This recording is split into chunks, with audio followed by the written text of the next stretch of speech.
Jamaah, oh jamaah. Alhamdulillah. Alhamdulillahirabbil alamin. Jamaah Islam itu indah yang dirahmati Allah.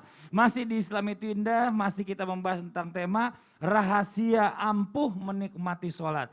Nah sebelum kita lanjutkan lagi tausiah dari guru-guru kita, kembali kita melihat lagi sebuah tayangan tentang sholat sambil menitikkan air mata. Ini dia tayangannya. الذين اتخذوا دينهم لهوا ولعبا وغرتهم الحياة الدنيا فاليوم ننساهم كما نسوا لقاء يوم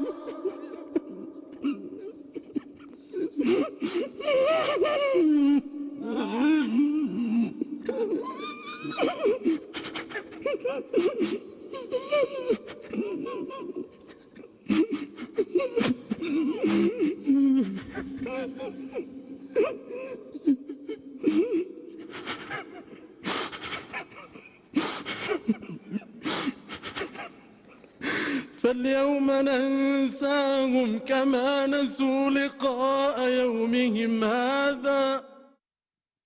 Iya ini Masya Allah ya, memang saya pernah dengar juga kalau kita bisa pengen menikmati sholat, kalau bisa kita menangis dalam sholat kita, harus bisa menangis dalam sholat kita. Tapi bagaimana hukumnya pada saat kita sedang memimpin jamaah nih, lagi sholat berjamaah.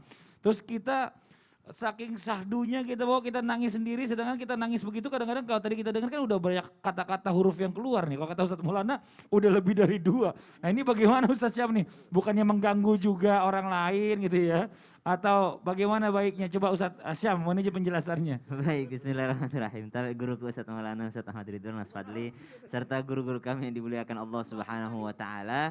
Jadi yang menganggap bahwa menangis itu membatalkan sholat, karena yang membatalkan sholat sebenarnya berbicara huruf hijaiyah asing gitu ya. Berbicara asing kecuali bacaan-bacaan dalam Al-Quran atau bacaan-bacaan dalam sholat itu sendiri. Jadi perkataan-perkataan yang asing bisa membatalkan sholat. Berbicara dalam sholat bisa membatalkan sholat. Nah nanti akan jadi hukumnya menangis membatalkan sholat ketika ulama memasukkan menangis itu bisa dianggap berbicara. Tertawa, menangis, meniup dengan mulut. Jadi misalnya ada sesuatu yang itu itu bisa jadi membatalkan sholat. Nah ini ada 2 kalangan ulama yang berbeda pendapat. Kalangan yang pertama memasukkan menangis tidak membatalkan sholat karena menangis bukan bagian daripada perkataan. Karena menangis bukan bagian daripada perkataan. Jadi seberapa kenceng pun nangisnya itu tidak membatalkan sholat. Seperti mungkin yang diyakini oleh imam yang tadi yang baru kita lihat di video barusan. Tapi ulama yang kedua mengatakan dalam bentuk apapun jikalau ada huruf asing yang disebutkan melebihi dari 2 huruf yang tidak bermakna. 2 huruf yang tidak bermakna, tapi 1 huruf pun kalau bermakna itu sudah membatalkan sholat. Ada huruf hijaiyah, 1 huruf bermakna. Misalnya tadi kami tanyakan kepada guru kami Ustadz Ahmad Ridwan, 1 huruf yang bermakna huruf ro. Misalnya ada orang ngomong ro. Ro itu artinya adalah lihatlah. Maka itu juga bisa membatalkan sholat. Atau tidak bermakna tapi dia lebih daripada 2 huruf. Apa tuh contohnya? Wek. Ya atau ha. Gitu. Jadi 2 huruf ha dan a. Ha. Jadi dia ketawa dengan mengeluarkan huruf, maka itu membatalkan sholat menurut pendapat ulama yang kedua. Namun kami kembali ketika Sayyidina Abu Bakar As-Siddiq menangis. Untuk yang namanya ketika Rasulullah sedang sakit dan Sayyidina Abu Bakar As-Siddiq diminta untuk memimpin sholat, maka berkata Sayyidatina Aisyah radhiyallahu ta'ala anha wardaha, janganlah bapakku yang memimpin sholat. Kenapa? Bapakku itu gampang sekali menangis dalam sholatnya. Jikalau melihat ke sana berarti menangis pun tidak membatalkan sholat. Jadi kalau ada misalnya yang khusyuk sekali dalam sholatnya, baik itu khusyuknya karena ayatnya seperti tadi imamnya, فَالْيَوْمَ نَنْسَاهُمْ كَمَا نَسُوا لِقَاءَ liqa'a yaumihim hadza. Karena mengingat hari kiamat di mana seseorang akan mengingat kembali apa-apa yang dulu dilakukan di dunia misalnya, atau hari kebangkitannya nanti dimintai pertanggungjawabannya. Mereka menangis mengingat yang namanya terpisahnya seseorang dengan orang tuanya di hari kiamat, sedihnya ayat yang dia baca tentang siksa neraka, menangis. Maka subhanallah, ini adalah perkara yang mulia. Sampai-sampai para sahabat terbasah jenggotnya, sampai basah jenggotnya karena menangis. Rasulullah pun demikian. Rasulullah SAW juga menangis dalam sholatnya. Akan tetapi jikalau ingin berhati-hati, usahakan tangisannya tanpa suara. Saya pernah ngimamin itu karena takut mengeluarkan suara, jadi nangisnya nggak bersuara. Jamaah di belakang dikiranya kita lupa.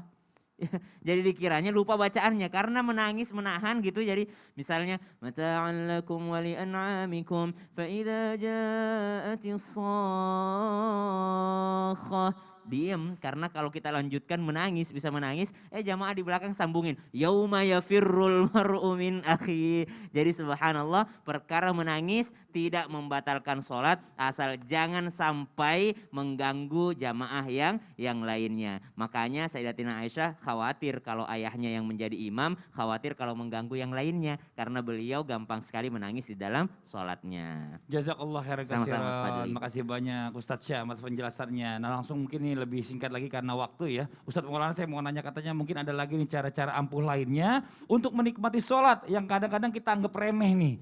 Padahal sebenarnya semua orang bisa melakukan nih, bisa menikmati sholatnya. Mohon izin, silakan. Saya langsung praktek aja ya. Boleh Mas Ustadz. Fadli, Ustaz AR dan Ustaz Sam, maaf. Pak, ini FD-nya. Bisa minta tolong bantuin semuanya bawa ke sini. Nah, untuk menikmati salat, yang pertama-tama kita lakukan adalah ingat, menghilangkan, menyelesaikan atau menghindarkan, sekali lagi, menyelesaikan, menghindarkan sesuatu yang membuat salat kita tidak khusyuk, tidak tenang, gelisah. Yang pertama adalah ketika kita salat ada urusan di belakang, buang hajat, ini selesaiin dulu. Karena itu akan mengganggu salat kita, mana kita menahan, menahan. Pas ruku, aduh bablas. Apalagi makan, lapar, atau makanan sudah tersedia. Selesaikan dulu itu daripada engkau mengingat makanan ketika salat. Lebih baik mengingat salat ketika makan daripada mengingat makan ketika salat. Nah yang ketiga, nih simple ya. Saya mandul ini, Mas Bapak sini, ya, pakai, nggak bisa dipakai ya? Oh ukurannya nggak cukup ya, maaf.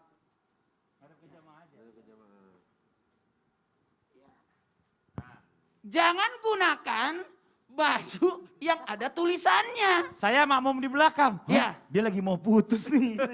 Aduh, nggak konsen nunduk lagi. Jadi ini dia mau putus. membahayakan. Anda salatnya aman, tapi yang membahayakan orang yang salat di belakang. Jadi Anda mengganggu salatnya. Makanya ambil baju salat seakan-akan engkau menghadap kepada siapa yang kaumu yang takuti, siapa atasanmu aja.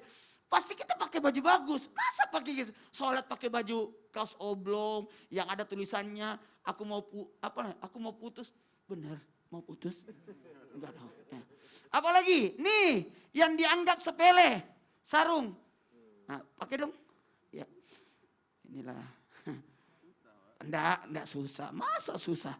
Nah, sarung, menggunakan sarung, lihat dulu. Ingat jahitannya harus di depan. Sekali lagi, ini jahitan harus di depan. Kenapa di depan? Kalau dia di belakang, ya bagus, pintar. Kalau dia di belakang, takutnya ketika dipakai, pas ruku sobek. Allahu Akbar, sobek. Berat. Sobek itu.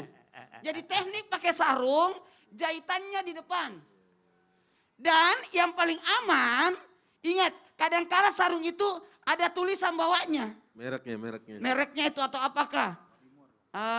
Kalau ada tulisan di bawahnya, kalau saya sarankan sebaiknya diganti, ditukar. Yang ada tulisannya di atas. Kenapa? Kalau ada tulisan di bawah sini, orang yang salat di belakang baca itu tulisan. Bagus nih merek apa ini ke sarungnya? Ini, aduh ya Allah. Ya kita bersyukurlah banyak produk-produk sarung yang bagus-bagus. Tapi itu sudah, lanjut lagi. Ya Allah, masih ada satu nih. Ini wanita-wanita. Nggak mungkin juga dipakai, Pak. Pegang aja. Tapi kalau Pak mau pakai enggak apa-apa lah. Sebagai peragat lah.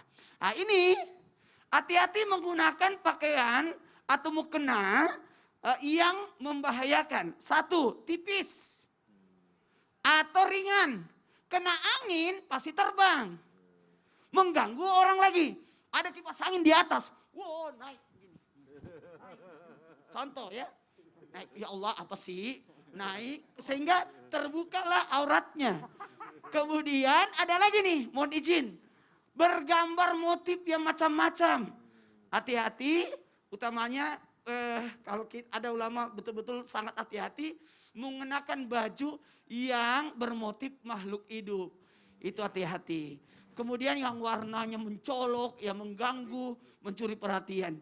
Oke, terima kasih banyak Ustadz Maulana sampai ngos-ngosan ngejelasinnya. Banyak yang dijelasin. Pak, masih Saya banyak pikir sebenarnya. tadi Ustadz Maulana bawa gini mau dagang. Buat jamaah yang ada di rumah. Kirain kan. Iya kirain mau dagang. Masih Katanya banyak bukan. sebenarnya Mas Fadli. Ya nanti kita lanjut lagi lah kapan-kapan ya. Nah sekarang kita mau ngajak lagi jamaah yang di rumah untuk melihat lagi sebuah tayangan tentang sunnah memakai parfum ketika sholat. Ini dia tayangannya. إياك نعبد وإياك نستعين اهدنا الصراط المستقيم صراط الذين أنعمت عليهم غير المغضوب عليهم ولا الضالين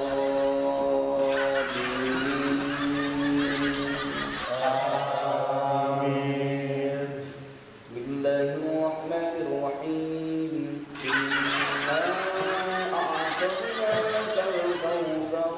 فصل لربك وانحر إن شانئك هو الأبتر.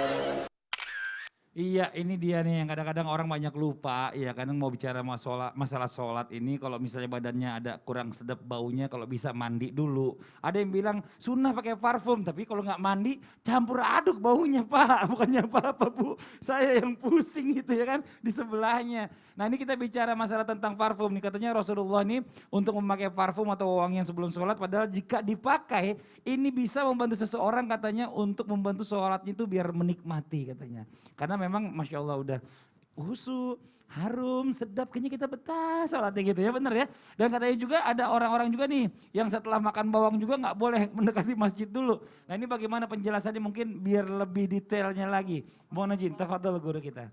Izin Ustadz Maulana, Sasha, Bang Fadli, kalau ngelihat tayangan tadi bawaannya pengen ngasih parfum aja. Iya, bawaannya Suruh pengen mandi Ustaz, suruh mandi. mau ngasih parfum bawaannya. Baik, bismillahirrahmanirrahim. Bagaimana dengan orang-orang yang seperti, taruh dulu deh Ustadz Maulana. Seperti yang tadi disampaikan dalam VT di depan tadi. Nah bagaimana sesungguhnya Allah berfirman dalam Al-Quran di surat 7 ayat 31. Surah Al-A'raf paling atas kiri itu kata Allah, khudhu zinatakum inda kulli masjid, gitu ya. Bagaimana kita manusia anak Adam diperintahkan untuk berpakaian yang terbaik. Pakaian yang terbaik tidak mesti mahal, tidak mesti baru, tapi dia bersih, rapi, wangi begitu kira-kira. Karena innallaha thayyibun la yaqbalu illa thayyiba. Allah Maha baik, tidak menerima kecuali yang baik. Yang kedua, dalam sebuah riwayat disebutkan kata Rasulullah SAW, wa hubbiba ilayya, dan diberikan kecintaan kepadaku untuk mencintai apa? Al-misk, wewangian. Yang ketiga, ada sebuah ungkapan disebutkan bahwa arba'un min sunanil mursalin, ada 4 hal yang menjadi kebiasaan jalan hidup para rasul, diantaranya at-ta'attur, berwangi-wangi. Nah, bagaimana dengan hadis yang dikatakan oleh Rasul sallallahu alaihi wasallam, "Man akala thawman aw basalan falyatazilna aw liya'tazil masjidana wal yaq'ud fi baitihi." Siapa yang makan bawang merah juga bawang putih, maka dia hendaknya menjauhi kami atau menjauhi masjid kami, dan hendaknya dia duduk dan menahan diri di rumahnya. Sampai seperti itu ada yang lebih dititik beratkan lagi bahwa ta'azzal malaikah, bima yata'adza bihil insan. Atau kama qala Rasul sallallahu alaihi wasallam, malaikat juga merasa terganggu seperti halnya manusia terganggu. Jadi kalau tayangan tadi sebelahnya sampai gitu agak sedikit lebay sih ya gitu ya. Iya. Hampir tunjuk-tunjuk lagi sama temennya. Ditunjuk-tunjuk. Rese banget tuh Rese temennya. banget. Nah, maka saya katakan malaikat pun begitu. Hanya saja tidak tertangkap kamera begitu. Hanya saja malaikat tidak kita ketahui keberadaannya. Yang jelas dia pun merasa terganggu. Lantas bagaimana Ustadz kalau ada orang yang memahami konteks hadis ini bukan cuma bawang putih, bawang merah. Tapi misalkan si J dan si P, apa itu? Jengkol dan pete. Gitu ya. Ini kan GP ya. Maka ini berbahaya sama juga kalau kita kiaskan illatnya sama. Kesamaan illat itulah yang disebutkan dalam bab usul fikih disebut dengan kias. Ilhaqu far'in bi aslin li illatin jami'atin bainahuma. Nah, lantas bagaimana kalau seandainya sekarang berwangi-wangian, termasuk wanita di dalamnya berwangi-wangian? Perlu ada catatan khusus untuk seorang wanita, bila mana berwangi-wangian, dan itu juga sebagai sebuah kecintaan, ya seorang wanita wangi. Hanya saja ada adabnya.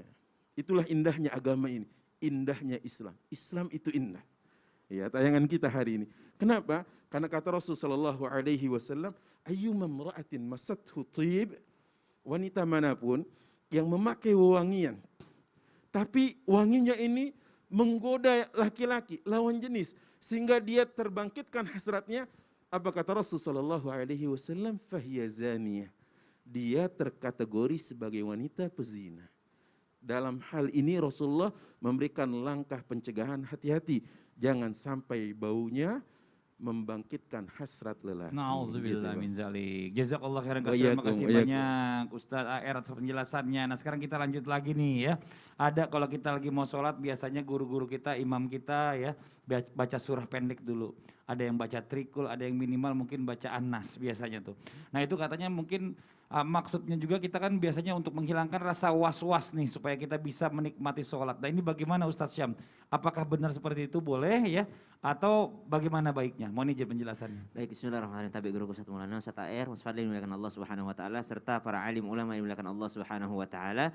Qul a'udzu birabbin nas, malikin nas, ilahin nas, min syarril waswasil khannas. Biasanya imam atau makmum sebelum dia bertakbiratul ihram maka ia membaca surah An-Nas. Ada juga yang mengatakan Al-Falaq dan juga Al-Ikhlas sebelum membaca takbiratul ihram. Perlu digarisbawahi, ini tidak termasuk rukun sholat karena di luar sholat. Yang kedua, tidak termasuk syarat sah sholat. Dia tidak termasuk syarat sah salat. Jadi kalau pakaian yang bersih, tempat yang bersih itu termasuk syarat sah salat. Tapi kalau membaca surah An-Nas tidak termasuk daripada syarat sah salat. Tapi kok ada kok yang membaca ini kok bisa seperti ini. Maka ternyata pendapat ini dari Imam Abu Hamid Al-Ghazali dalam Bidayatul Hidayah. Beliau menjelaskan bahwasanya jikalau seseorang hendak melaksanakan salat ketika dia sudah berdiri tegak, menghadap ke kiblat, kakinya lurus, semuanya sudah siap, maka hendaklah ia membaca surah An-Nas sebelum takbiratul ihram. Dalam rangka apa? Dalam rangka mengambil intisari daripada surah An-Nas tersebut. Apa intisari daripada surah An-Nas? Qul a'udzu birabbin nas, malikin nas, ilahin nas. Berlindung kepada Allah dari apa? Min syarril waswasil khannas alladzi yuwaswisu fi sudurin nas. Berlindung daripada rasa was-was ketika dalam salat kita. Dan ini juga pernah dipraktekkan oleh seorang sahabat bernama Abu Bakar. Beliau ketika dalam salat bertanya kepada baginda Nabi SAW, bagaimana saya ini dalam salat perasaan ada tidak khusyuk? Maka diperintahkan untuk membaca surah An-Nas. Bagaimana saya ini dalam salat tidak khusyuk? Maka diperintahkan untuk meludah ke sebelah kiri, ya keluar angin ya seakan-akan meludah ya, atau membaca surah An-Nas untuk mengembalikan kekhusyuannya. Namun ulama kita Abu Hamid Al-Ghazali menyatakan bahwa kalau mau bagus dibacanya sebelum takbiratul ihram. Jadi mencegah rasa was-was yang ada di dalam diri manusia ketika mereka sholat, yakni sebelum takbiratul ihram membaca surah An-Nas. Namun ingat kembali, bukan rukun, bukan syarat sah. Jadi kalau tidak membaca pun tetap sah sholatnya. Tidak membaca pun tetap boleh lebih utama sholatnya. Jangan juga kita menambah-nambah rukun, tidak boleh. Jangan juga kita menambah-nambah syarat sah. Hanya saja ulama kita mengajarkan untuk apa? Karena kita tidak akan pernah terlepas daripada was-was minasyaiton. Was-was di dalam diri kita. Jadi subhanallah, ini adalah hal yang utama, bukan untuk menambah-nambah rukun, bukan untuk menambah-nambah syarat sah sholat. Ada imam di Masjid Kuba, ketika itu para sahabat datang kepada baginda Nabi SAW. Kata sahabat, ya Rasulullah, ada imam dia bacaannya Al-Ikhlas melulu. Ada imam-imam ini Al-Ikhlas melulu, Al-Ikhlas melulu. Maka kata baginda Nabi SAW, panggilkan dia menghadap kepadaku. Ditanya, kenapa engkau kalau sholat bacaannya Al-Ikhlas terus? Kuliah, kulhu, kuliah, kulhu, kuliah, kulhu. Kenapa Al-Ikhlas terus dibacaannya? Maka apa jawabannya? Satu-satunya surah yang tidak ada kepentingan di dalamnya itu surah Al-Ikhlas. Ya, kenapa bukan Al-Falaq An-Nas? Karena Al-Falaq itu ada kepentingan di dalamnya. Kepentingan apa? Saya berlindung kepada Allah. An-Nas, saya juga berlindung kepada Allah. Tapi Al-Ikhlas, saya tidak punya kepentingan di dalamnya. Saya hanya memuji Allah. Isinya semua pujian kepada Allah. Qul Allahu ahad, Allahus samad, lam yalid walam yulad, wa lam yakul lahu kufuwan ahad. Berarti surah An-Nas memang kita baca karena kita punya kepentingan kepada Allah Subhanahu wa taala. Kepentingan apa itu? Meminta perlindungan dari rasa was-was ketika dalam salat nanti. Wallahu Masya taala Allah, alam. jazakallah khairan Sama-sama, katsiran. Mas Jadi Fadli. jelas ya bicara masalah ini bukan rukun ya, Bukan dan syarat ini sah. hanya bicara Iya. masalah tentang Keutamaan. kita ibarat kita keutamaan Iya. mau jadi tempat bersih biar sholat kita nggak terganggu. Ini Masya Allah Betul. luar biasa. Nah buat jamaah yang ada di rumah nih jangan kemana-mana. Setelah ini kita akan lanjutkan lagi, kita akan membacakan pertanyaan masuk dari jamaah yang ada di rumahnya. Jadi jangan beda-beda channel, tetap di Islam itu Indah. Jamaah, oh jamaah, alhamdulillah.